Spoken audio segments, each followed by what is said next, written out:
நேத்து நடக்கிற விஷயம், முந்தின நாள் பறக்கிற விஷயம். சரியா? இன்னைக்கு என்னத்துல வர போறார் அப்படின்னு மூலஸ்தானத்துக்கு மேலே நீங்கள் பார்த்தா தெரியும், முடியை சுற்றி 4 நாகங்கள். இவர்கள் தான் உட்புற பகுதியில் இன்றைய நாளில் இந்த தோல்வாத்திய இசையெல்லாம் நாகமுனிவர்களை வைத்து வழிபடாது விட்டால் இந்த இலங்கை திருநாட்டுக்கு விடிவே இல்லை. நல்லூர்ல இருக்கக்கூடிய இந்த விஷயம் என்பது தனி தங்கத்தின் மனமே கைவாய் கதிர்கள் முருகன் கடல் பெற்றுள்ளாய்.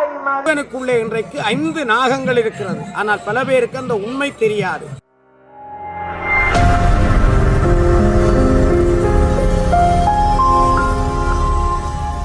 இன்றைய நாளை பொறுத்தவரை நல்லூர்ல 14வது நாள் பக்த கோடிகள் அலையலையாங்க.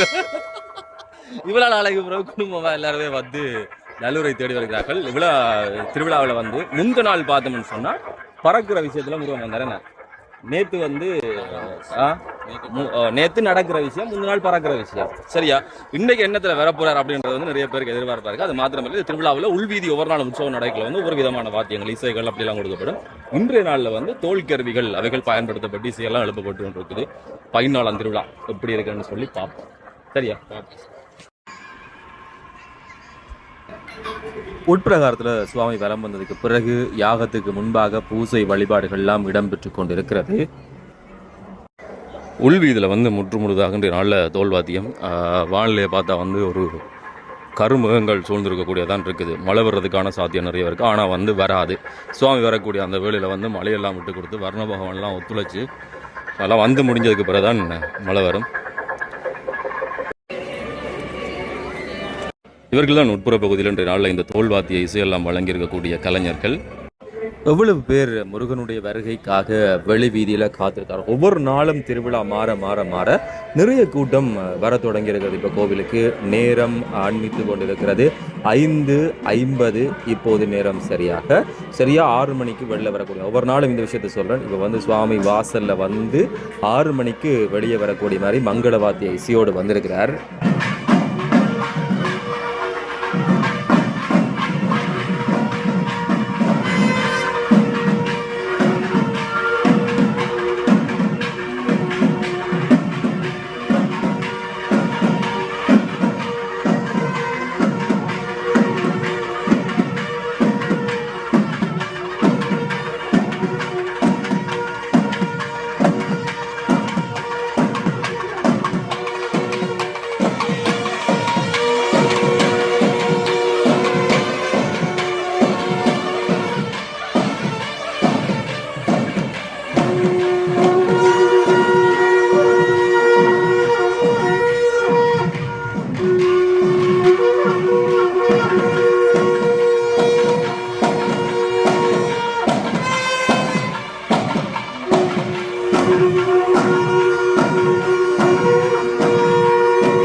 நேற்றைக்கு முன்தினம் வந்து முருகப்பெருமான் மயிலில் வந்திருந்தார். நேற்றைய நாளில் இடப வாகனத்தில் வந்திருந்தார். இன்றைய நாள் அந்த ஒன்று வந்து பறக்கிறது, மற்றது வந்து நடக்கிறது. இன்றைய நாளை பொறுத்தவரை வந்து 5 தலை நாக அந்த பாம்பு வடிவத்தில் இருக்கக்கூடிய வாகனத்தில் தான் முருகப்பெருமான் எழுந்தருளி வரப்போகிறார். இதுக்கு கூட மிக முக்கியமான பல்வேறுபட்ட கதைகள் இருக்கு.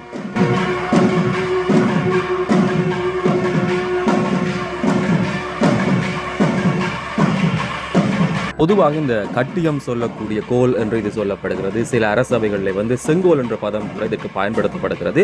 நல்லூர்ல இருக்கக்கூடிய இந்த விஷயம் என்பது தனி தங்கத்தினால உருவாக்கப்பட்டிருக்கிறது என்பதுதான் இந்த அழகன் கந்தனுக்கு வந்து இன்னும் ஒரு சிறப்பை கொடுக்கிற ஒரு விஷயமாக இருக்கிறது.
நெல்லைக்கந்தனுடைய அற்புதமான இன்றைய உற்சவத்திலே நாங்கள் 5 தலை நாகபாம்புக்குள்ளே நெல்லைக்கந்தனுடைய அற்புதமான காட்சியை தங்கமயமாக பார்த்து திருவருளை பெற்றுக் கொண்டிருக்கிறோம். இன்றைய தினம்தான் இந்த உற்சவம் பூர்வீக தமிழர்களுடைய பாரம்பரியமான உற்சவமாக நாங்கள் பார்க்கிறோம். அதுதான் இன்றைய உற்சவத்தினுடைய மகோன்னதம். இந்த இலங்கை திருநாடு ஆனது நாகர் பரம்பரையிலே வந்தது என்பதற்கு நிறைய தொல்லியல் ஆதாரங்களும் வரலாற்று ஆதாரங்களும் காலங்காலமாக கிடைத்து கொண்டிருக்கின்றது. நாகதம்பிரான் வழிபாடு இல்லாத ஆலயமே கிடையாது. இலங்கை திருநாட்டினுடைய நாகநாதன் என்ற பெருமையோடு தமிழர்களுடைய தலைவனாக இருக்கின்ற பெருமான் திருக்கேதீஸ்வரத்திலே இருக்கிற பெருமான். திருக்கேதீஸ்வரத்திலே இருக்கிற பெருமானை கேது வழிபட்டு கேதீஸ்வரம் என்று வர முன்பே அந்த பெருமானுக்கு இருந்த நாமம் வைத்தீஸ்வர பெருமான் என்பதும் நாகநாதன் என்ற பேரும். அங்கே இப்போதும் பல நாகமுனிவர்கள் தவம் செய்து கொண்டிருக்கிறார்கள். முன்னைய காலங்களிலே திருக்கேதீஸ்வரத்திலே மூலஸ்தானத்திலே லிங்கத்துக்கு 2 பக்கமும் 2 நாகங்கள் படமெடுத்தபடி இருக்கும். தமிழர்களுடைய தலைவன் என்ற பெருமை திருக்கேதீஸ்வர பெருமானுக்குத்தான் உண்டு, அது நாகநாதன். அதற்கு அடுத்த நிலையிலே நெல்லைக்கந்தனை நாகர்களுடைய பெருந்தெய்வமாக பார்க்கிறோம்.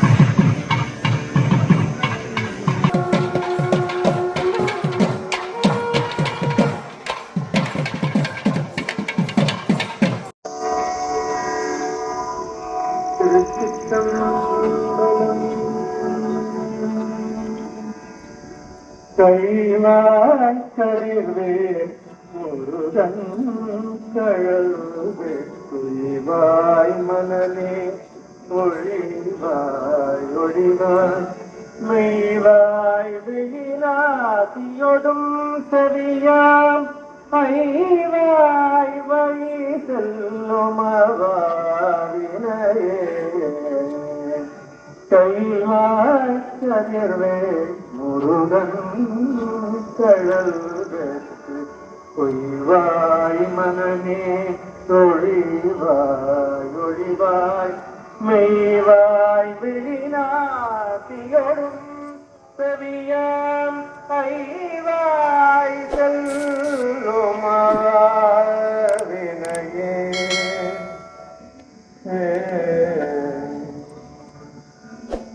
கைவாய் கதிர்வேல் முருகன்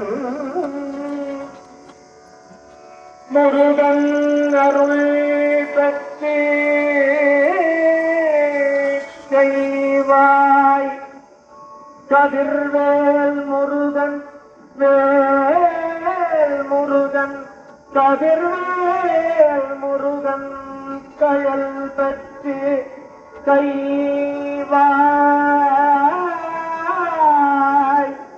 உய்வாய் உனது கைகளாலும் உனது வாயினாலும்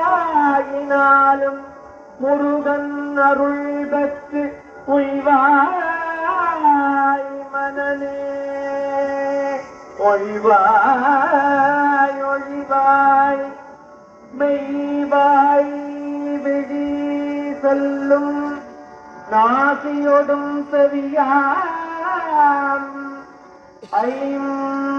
ஐம்புலன்களின் வழியே செல்லும் கண்களாலும் மூக்கினாலும் காதினாலும் உடலினாலும் செய்யும் அவா விருப்பங்களில் இருந்து நீ விடுபட்டு கதிர்வேலவனுடைய அருள் பெற்று உய்வாய் உயர்ந்த நிலைக்கு வருவாய் மனமே வேலவனுடைய அருளினை பெற்றால் கண்களால் கண்கள் ஒன்றினை நாட காது ஒன்றினை கேட்க கைகளால் ஒன்றினை செய்ய இவ்வாறு ஆவாவினால் ஆசைகளினால் துன்பப்படாமல் மூலாதாரம் சுவாதிஷ்டானம் மணிபூரகம் அநாகதம் விசுத்தி சகசிரதாரம் என்னும் குண்டலினி பாம்பினை எழுப்பினார்.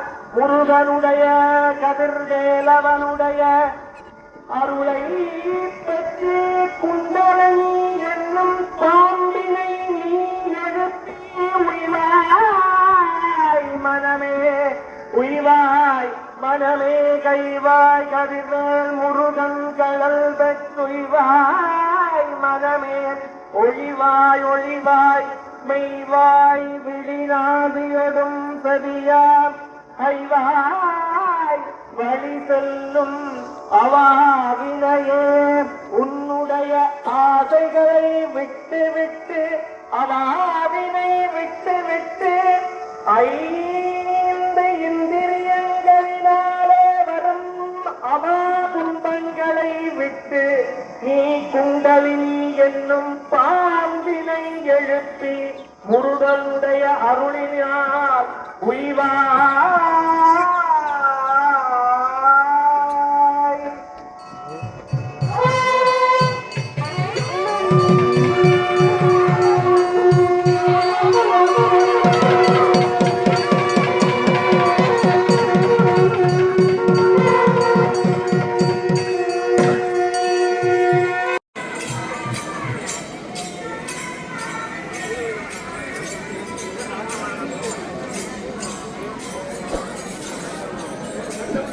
பல பேர் பார்த்தார்களோ எனக்கு தெரியவில்லை. ஆனால் நெல்லைக்கந்தனுடைய மடாலயத்திலே இருக்கிற திருமுடியை நீங்கள் பார்க்க வேண்டும். அந்த நெல்லைக்கந்தனுடைய முடியை நீங்கள் அவதானித்தால் அந்த முடியிலே 4 நாகம் 4 பக்கமும் ஆர்ப்பரித்தெழுந்திருக்கிற காட்சியை நீங்கள் பார்க்கலாம். அந்த 4 நாகங்களிலும் வாயிலே மணி இருக்கிறது, 4 மணி. இந்த இலங்கை துபீபத்துக்கு நாகமணி திருநாடு என்ற பெருமை உடையது, நாகதீபம் என்ற பெயருடையது. இப்போது நாங்கள் நைனாதீவை மட்டும் குறித்து சொல்லுகிற அளவுக்கு வந்துவிட்டது. அதல்ல உண்மை. இலங்கைக்கு முழுவதுக்குமே புராதன பேர் நாகதுபீபம்.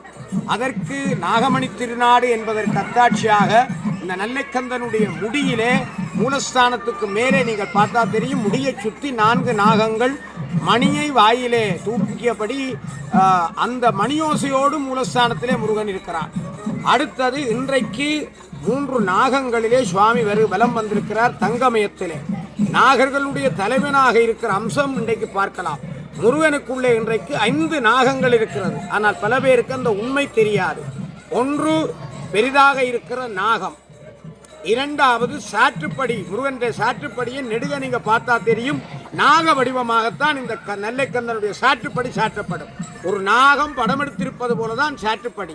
அலங்காரக்கந்தன் என்ற பெருமையோடு இருக்கிற நெல்லைக்கந்தனுக்கு அந்த நாக சாற்றுப்படி எங்கும் இல்லாத ஒரு உலகத்திலே எங்குமே இல்லாத ஒரு அப்படி சாற்றுப்படி உலகத்தில் எங்கேயுமே பார்க்க முடியாது. அது எஜமானர் அவர்கள் 25 நாளுக்கும் அவர் முன்பே திட்டமிட்டு இன்ன மாயோ ஒவ்வொரு நாளும் இன்ன மாலை இன்ன நிறம் இன்ன நகை என்றெல்லாம் முடிவெடுத்து விடுவார். அது 2வது நாகம். இந்த நாக கொண்டையிலே உற்று கிட்ட போய் பார்த்தால் 2 தங்க நாகங்கள், சின்ன நாகங்கள் படமெடுத்தபடி இருக்கும். நீங்க கிட்ட போய் பார்த்தால் பார்க்கலாம். 3வது மேலே ஒன்று இந்த நாக கொண்டை, உள்ளுக்குள்ளே 2 நாகம். அடுத்தது வேலுக்கு மேலே ஒரு 5 தலை நாகம் தங்கத்திலே இருக்கிறது. வேலுக்கு படம் நாகர்களுடைய தலைவன் கந்தப்பெருமான் என்பதற்காக 5 தலை நாகம், 5 நிறம் மணிகள் ஓடு அது அங்கே இருக்கிறது. ஆகவே மொத்தம் இன்றைக்கு நெல்லைக்கந்தனுடைய இந்த நாக தரிசனத்திலே 5 நாகங்களை நாங்கள் ஒரே நேரத்திலே தரிசிக்கிறோம். இந்த நல்லூர் உற்சவ காலத்தில் தன்னார்வமாக நிறைய பணியாளர்கள், சாரணர்கள், செஞ்சிலுவை சங்கம் உள்ளிட்டவர்கள் எல்லாம் இந்த கடமையில் கோவில் வீதியில் ஈடுபட்டிருப்பார்கள்.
இந்த நாக தரிசனம் எங்களுக்கு இருக்கிற நாகதோஷம், காலசர்ப்ப தோஷம், பிதிர் தோஷம், நாகமுனிவர்களை வழிபாடு செய்யாத சந்ததி தோஷம்.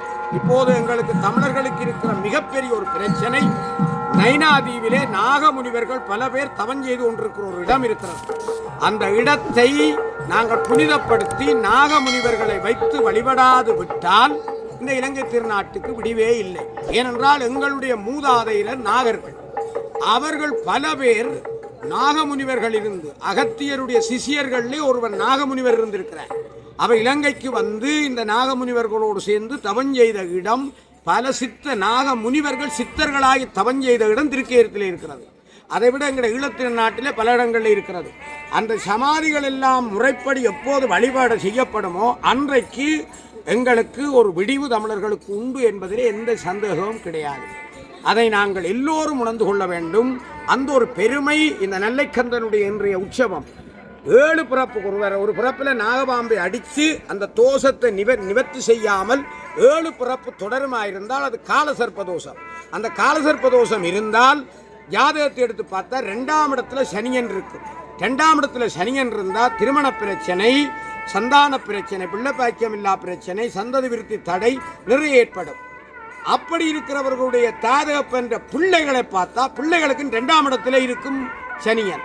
அந்த பிள்ளைக்கு பிறக்கிற பிள்ளைக்கும் அப்படி இருக்கும். நான் இதை பல சாதகங்களை எடுத்து ஆராய்ச்சி செய்து பார்த்திருக்கிறேன்.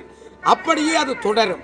அந்த தொடர்வதுதான் காலசர்ப்பதோஷம். 7 பிறப்புக்கும் தொடர்வது காலசர்ப்பதோஷம். அந்த காலசர்ப்பதோஷம் இன்றைய இந்த கஜாவல்லி மகாவல்லி 2 அஞ்சுதல நாகத்தோடு 5 நாக அம்சங்கள் பொருந்தியதோடு வேல்பெருமானை தரிசிக்கிற போது அந்த காலசர்ப்ப தோஷம் நீங்கக்கூடிய மிகப்பெரிய மகோன்னதம் இன்றைக்கு உண்டு. அன்பர்களே, அந்த பெருமை இன்றைக்கு நெல்லைக்கந்தனுடைய இந்த தங்கமயமான காட்சி இன்றைய நாள்தான். ஏனென்றால் புராதன காலத்திலே சித்தர்கள் வழிபட்ட சித்துள்ள வேல் தான் மூலச்சாரத்திலே இருக்கிறது. ஒரு சிவபரத்தை இலைய அளவிலே வேல், ஒரு வில்வம் இலைய அளவு வேல் தான் மூலச்சாரத்தில் இருக்கிற வேல். அது சித்தர்கள் பூஜித்த வேல். அந்த சித்தர்கள் பூஜித்த வேல் என்பதால் நெல்லைக்கந்தனுக்கு சக்தி. இன்னும் மூலஸ்தானத்துக்கு நிறைய அற்புதம் உண்டு. ஆகவே மூலஸ்தானத்திலும் மேலே 4 நாகங்கள் இருக்கியது சாமம் மாதிரி, இங்கே 5 நாகங்கள் பஞ்சாட்சர மந்திரத்தின் மூலம். இப்படி இன்றைய நாக வாகனாதி உற்சவம் மிக மிக மகோன்னதமாக அமைந்திருப்பதை கந்தனுடைய திருவருளாக கொண்டு உருவாய் அருவாய் உளதாய் இலதாய் மறுவாய் மலராய் மணியாய் ஒளியாய் கருவாய் உயிராய் கதியாய் விதியாய் குருவாய் வருவாய் அருள்வாய் குகனே என்று பிரார்த்தனை பண்ணி உங்களிடம் வந்து விடைபெற்றுக் கொள்வது வரணியூர் சைவப்புலவர் சி.க. கமலநாதன்.